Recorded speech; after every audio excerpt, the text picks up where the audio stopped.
Big Boss Malayalam season 7 live അപ്ഡേറ്റിലേക്കാണ് പോകുന്നത്. ബാഡ്ജുമായിട്ട് നമ്മുടെ ആര്യൻ വാഷ്റൂമിൽ കയറി ഒളിച്ചിരുന്നു. അനുമോളും ആദില നൂറയും അങ്ങനെ ഒരുപാട് പേര് ആര്യന്റെ പുറകെ തന്നെ ഉണ്ടായിരുന്നു. അതുകൊണ്ടാണ് വാഷ്റൂമിൽ കയറി ഒളിച്ചിരുന്നത്. ആര്യന്റെ ബാഡ്ജ് ഇപ്പോഴും പുള്ളിയുടെ കയ്യിൽ തന്നെ ഉണ്ടെന്നാണ് തോന്നുന്നത് ഈ വീഡിയോ അപ്ലോഡ് ചെയ്യുന്ന ഈ നിമിഷം വരെ.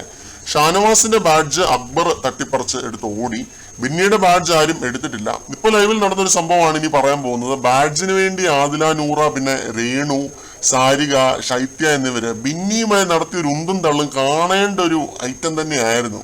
എനിക്ക് തോന്നുന്നു സ്ത്രീജനങ്ങൾ എല്ലാവരും തന്നെ ഉണ്ടായിരുന്നു ഈ ഒരു ഉന്തും തള്ളും നടക്കുന്ന സമയത്ത്. ആ ഒരു ബാഡ്ജ് അടിച്ചു മാറ്റാൻ വേണ്ടി രാത്രി ഇടാനുള്ള വസ്ത്രമൊക്കെ ബിഗ് ബോസ് ഇപ്പോ ലൈവില് എല്ലാവർക്കും കൊടുത്തിട്ടുണ്ടായിരുന്നു. യൂണിഫോം പോലത്തെ സാധനങ്ങളൊക്കെ കൊടുത്തിട്ടുണ്ടായിരുന്നു. പക്ഷെ അവരുടെ പെട്ടിയും സാധനങ്ങളും ഫുള്ളായിട്ട് കൊടുത്തിട്ടില്ല. അതുകൊണ്ട് തന്നെ ആകെ മൊത്തം ഒരു ഗൂഢാലോചന വൈബാണ്. അവരെ ടാർഗറ്റ് ചെയ്യാം, ഇവരെ ടാർഗറ്റ് ചെയ്യാം എന്നൊക്കെ പറഞ്ഞിട്ട്. ആര്യന്റെ അടുത്ത് നമ്മുടെ മുൻഷി രഞ്ജിത്ത് ഇപ്പോ പറഞ്ഞൊരു കാര്യമുണ്ട്, നമ്മുടെയൊക്കെ നോട്ടപ്പുള്ളിയാണ് നീ പോയി ഉറങ്ങിക്കോ എന്നൊക്കെ.